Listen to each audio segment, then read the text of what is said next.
Das ist ein dutzendfacher Ölwechsel. So sieht es aus, wenn wir Öl wechseln, dann kommt das Zeug hier mit raus. Dieses Schwallblech hat für uns ebenfalls ein bekannter Drifter angefertigt. Tommy baut halt zwei verschiedene. Diesmal im Angebot Nissan. In diesem Video zeigen wir euch mit Palak Überraschungen, die seit über einem Jahr aus unserem Motor rauskommen. Als die Aufenthaltsgenehmigung vom SR20 abgelaufen ist, kam ein relativ bekannter Drifter auf uns zu und hat uns einen kompletten Swap samt BMW-Getriebe angeboten. Das Ganze sollte einen kleinen fünfstelligen Betrag kosten, also haben wir uns dafür entschieden, haben sozusagen den Preis ausgemacht, die Zeiten ausgemacht und los geht. Das Ergebnis war so, dass weder das Auto rechtzeitig fertig wurde zum abgemachten Termin und aus dem kleinen, relativ überschaubaren fünfstelligen Betrag wurde ein sehr großer fünfstelliger Betrag. Das Traurige an der ganzen Geschichte ist, dass wir viel Geld und viel Zeit verloren haben, aber noch viel schlimmer ist, dass wir nach über einem Jahr immer noch die Überraschungen aus unserem Auto rausholen und die zeigen wir euch in dieser Folge. Das, Kameraden, ist ein Schwallblech. So sieht das Ganze einmal kopfüber aus. Die Funktionsweise von diesem Schwallblech wird später im Video erklärt.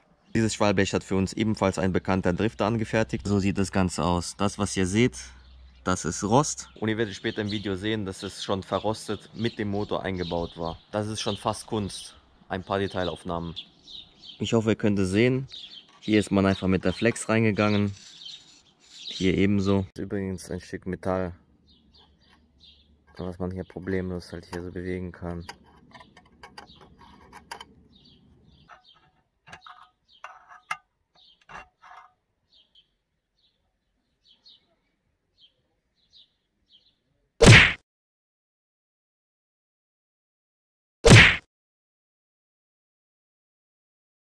Und die Scharniere sind aus Baumarkt. Also das Teil als Schwallblech zu bezeichnen, fällt mir echt schwer. Das ist eine von vielen Überraschungen, die bei uns im Motor verbaut sind.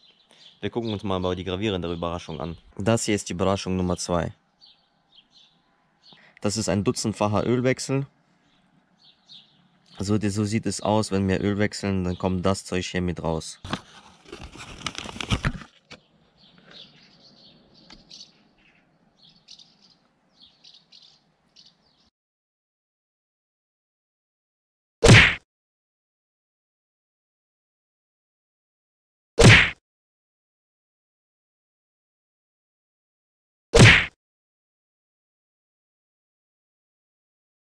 Das Zeug kommt immer wieder aus unserem Motor raus, wenn wir Öl wechseln. Und wir wechseln nach jedem Einsatz der Silvia das Öl. Die Aussage von dem besagten JZ-Spezialisten und Drifter war, dass es ganz normal ist, dass solche Geschichten aus dem Motor rauskommen oder dass es nach einem Neuaufbau metallisch schimmert. Wenn aber nach über einem Jahr solche Partikel im Öl sind, wie ich euch eben gezeigt habe, wurde an dem Motor unsauber gearbeitet. Genau deswegen schauen wir mit euch unter die Ölwanne. Ich sag immer, an allem Schlechten gibt auch was Gutes und so hat uns diese Horrorgeschichte zu RSC gebracht. Es sind die Jungs, die im Gegensatz zu anderen Kompetenzen im Tuning besitzen und denen wir vollstens vertrauen. Also los geht, wir nehmen euch mit. Herzlich willkommen in Deutschland. Mit euch ist Dima heute, aka Rusak, und leider Gottes auch Palak. So sieht aus, hat sich nichts verändert, genauso hässlich geblieben. Entschuldigung. Und bereits so einen Ausschlag hat er auch noch hier, richtig ekelhaft. Schneide ich nicht rein. Und wie ihr seht, heute wird das Thema Silvia behandelt. Silvia, sag Hallo ins Deutschland. Spaß zur Seite, Kameraden. Es geht darum, dass wir nach über einem Jahr immer noch die Fehler ausmerzen. Um genau zu sein, die Fehler, die beim Bau von unserem Automobil gemacht wurden. Es fängt bei Kleinigkeiten auf und hört bei Spänen im Motor auf. Das bedeutet, dass wir heute nach den Spänen gucken. Die Späne, die wir im Motor haben, sind nicht magnetisch. Das bedeutet, es könnte vielleicht nicht GZ-Späne sein, es könnten Fremdspäne sein, was wir auch hoffen. Palak hat auch schon Vermutungen, er hat nämlich das rausgefunden, so sieht aus.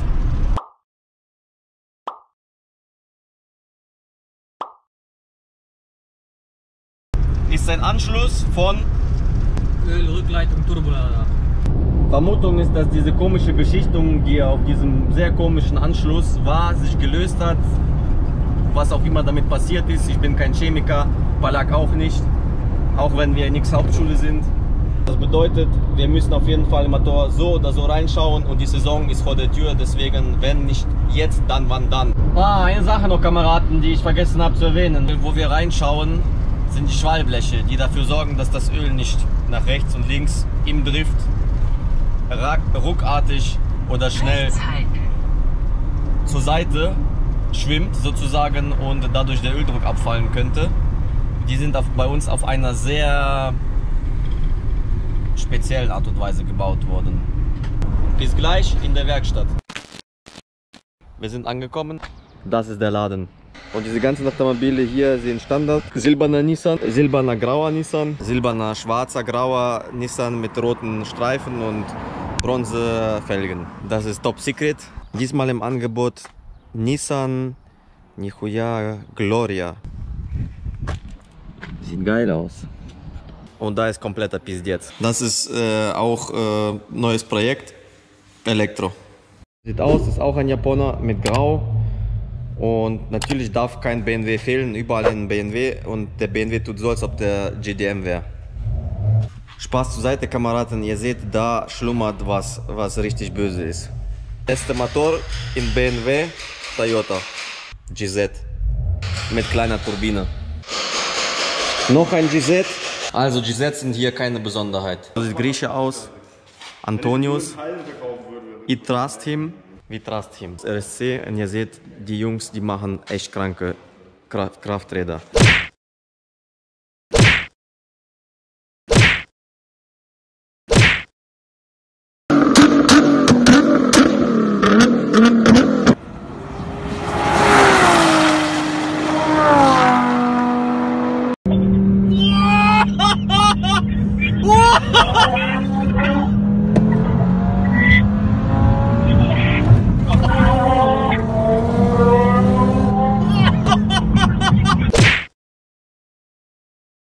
Spezialisiert eigentlich auf allen GDM-Motoren. Wenn ihr euer Kraftrad umbauen wollt oder einfach nur abstimmen wollt, ja, auch Prüfstand natürlich, schreibt in eine E-Mail und los geht's. Kontaktdaten haben wir für euch in der Beschreibung hinterlassen. Für das Ganze, was hier so rumsteht, ist eine Person verantwortlich. So sieht aus, heißt Antonius. Mit Deutsch ist ein bisschen schwierig, deswegen man muss immer Übersetzungen hier verwenden. Gut? Trifft's ja. Ich glaube, die einzelnen Fahrzeuge abzufilmen, da würde das Video 30 Minuten gehen. Deswegen, wir konzentrieren uns auf das Wesentliche, auf unsere Silvia diesmal. Aber wenn ihr wollt, dass wir ein paar Japaner hier uns explizit anschauen, dann schreibt einen Kommentar. Also wir sind alle gespannt auf das Ergebnis, weil Palak schraubt. Er hat gesagt, Osak wird dann diese... Ich habe echt Hirnaussetzer. Hier. Wo bist du mit dem hier? 0 Stunden Schlaf ist eindeutig zu wenig. Ich sag dir, hör zu. Jeder, bei dem, der Typ, bei dem, bei jedem, bei der, bei... bei 100... Willkommen in Deutschland. Also 0 Stunden Schlaf sind eindeutig zu wenig, deswegen hat Palak beschlossen, das Ganze selber durchzuführen, ohne mich. Also um an die Lagerschalen ranzukommen, müssen wir die Ölwanne, und zwar die große, abmachen. Und die kriegen wir aber nicht ab, weil man müsste eigentlich das Getriebe dann ausbauen oder den ganzen Motor am besten.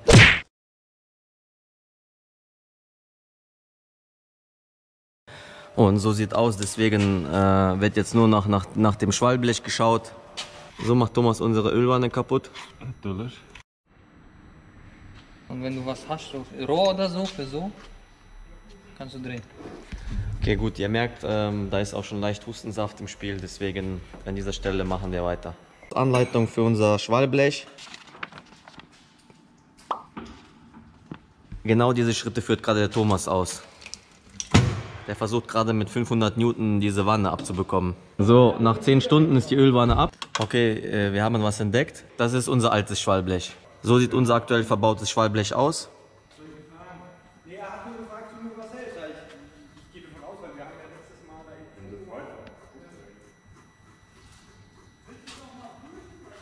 Und es kommt das Japanische von Tomai rein. Okay, alles verstanden.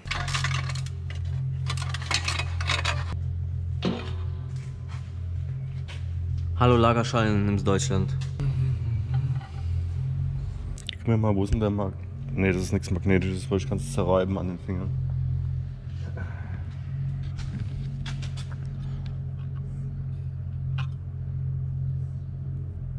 Da habe ich eins. Ich kann dir sagen, was das ist. Das ist einfach Dreck. Das ist einfach Dreck.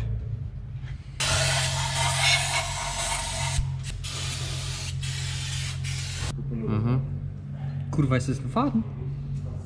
Grün. T-Shirt. So Kameraden, und dieser Pinüppel ist Ölpeilstab. Das ist das, was man oben rauszieht, um zu gucken, ob genug Öl ist oder auch gar kein Öl mehr drin ist.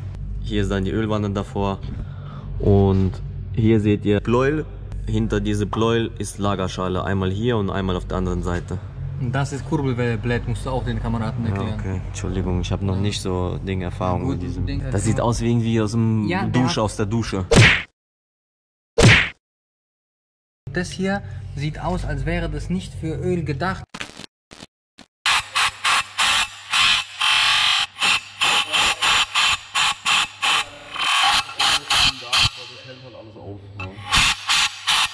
Nur mal sicher zu gehen, dass alles mit dem Motor stimmt und so weiter und so fort.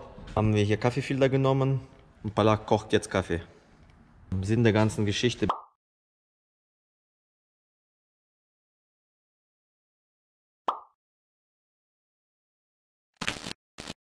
Patrick, sag Hallo in Deutschland. Hallo. So sieht aus und Patrick ist da. Das darf ich euch nicht verraten, aber es kommt bald Geheimnis, warum Patrick da ist. Patrick, warum ist Patrick da? Weißt du, wer ist Patrick überhaupt? Okay. Während die Almannen da hinten die ganze Zeit über TÜV reden und Wohnmobile und BMW, hier geht Party ab. Das sieht ultra krank aus. Von der NASA, Kurva. Das ist Flugzeug Aluminium und Palak hat es verdeckt, das wollte ich euch. Ah, hier steht es, das ist reingelasert bis jetzt. Das heißt, es schwimmt am Ende im Öl. Aber wenn nicht, dass das Aluminium ist. Nein, Was ist das? das ist Edelstahl. So sieht aus, so viel Ahnung haben wir, das sagt dazu. Und das merkst du schon, wenn du das Ding anfasst. Entschuldigung. Hebt es mal hoch. Der hat es gesagt. Hebt es mal hoch. Ich hab Flugzeugtechnik. Guck mal, wie viele, ihr habt das schon betatscht mit euren fettigen Fingern. Hallo, das kommt nachher eh ins Öl. Okay. Was, das siehst du nachher. Gut, Edelstahl, das heißt, es rostet eh nicht, das heißt, wir brauchen auch kein Öl. Ja, Farbenöl. Wir haben Gisette. Öl ist eh nur Korrosionsschutz. Der Rucksack, Kurva, ich nicht mal erklärt, was das überhaupt ist, erkläre ich euch ganz kurz. Da drin, Kurva, ist Öl normalerweise. Das schwimmt dann da drin und wenn du in die Kurve fährst, hast du immer so Scharniere, damit das Öl nicht hin und her schwappt. Ne? Hier so Scharniere, keine Ahnung woher die sind, aber das sind halt Scharniere und hier hast du so schöne Silikondinger, das sieht aus wie von NASA und hier hast du auch so kleine Scharniere. Hindert daran, in eine Richtung kommt das Öl, in die andere nicht. Und dann bleibt hier Schnorchel ist hier und dann zieht immer. Ist immer Öl da, ist gut. Damit die überhaupt verstehen, die Kameraden, was das überhaupt ist, weil du erklärst es halt nicht, du hast keine Ahnung. Und wenn ihr das verstanden habt, dann schreibt jetzt einen Kommentar oder soll ich das nochmal erklären? Das ist Ölsieb. Im Prinzip wird über diesen Sieb dann das Öl in der Ölwanne angesaugt. Wenn ihr wirklich viel Zeit habt oder keine Freundin habt oder Langeweile, ideal ist immer bei Rennmotoren zumindest mal nach einem Jahr das Ganze aufzumachen und zu reinigen, haben wir gerade beschlossen. Und das Ganze wird auch der Palak dann immer machen zu Weihnachten. Kameraden, und wichtig ist, wenn die Ölwanne eingeklebt ist, dass ihr das komplette Silikon, was hier vor allem auf der Innenseite ist, wegmacht.